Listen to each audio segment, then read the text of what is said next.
And Mike, did you ever feel like threatened as well? I still do. You still do. I mean, I've had intimidation tactics against me that I've filed with numerous agencies, and I was told on how to actually identify certain things, and it's with these insiders, among with the government personnel when it started happening, because it's just something that happened that's not normal, and I'm talking about more like helicopters literally hovering right over your house, 50 or 60 feet. They did this to my dad's house several times. To me, it's just they did to my uncle too, and there's even some people in the government who were having this happen as well. So it was just like, okay, well, great. I mean, I know that you're there because obviously you're making your point across, and it didn't happen nearly to the degree enough until after I came forward.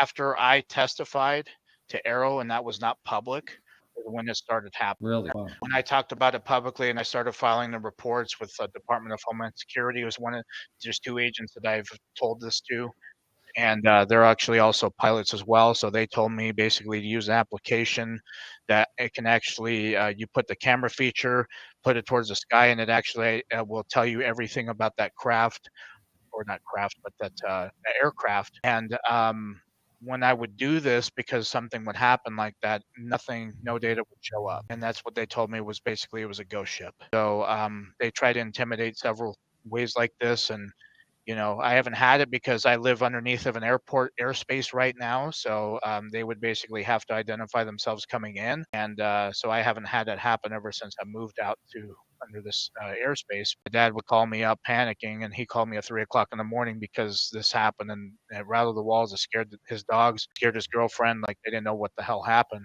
until he actually saw outside that it was a helicopter, and it was flying away. So yeah, so it's, a lot of people who've came forward are having the same kind of treatment, and you know, I don't really encourage a lot of people to come forward because it's not really a fun place to be. It's not by any means, it's not fun. You're dealing with a bunch of arrows, you're dealing with a bunch of negativity, you're dealing with a lot of closed-minded people. I've even had Marines that I was served with who were not with me try to talk against me and tried to paint me in a bad light, trying to discredit me, but the thing that I had to go off of was actually the help of these insiders who've included me into their world to an extent to learn the truth of what I experienced and what it was for.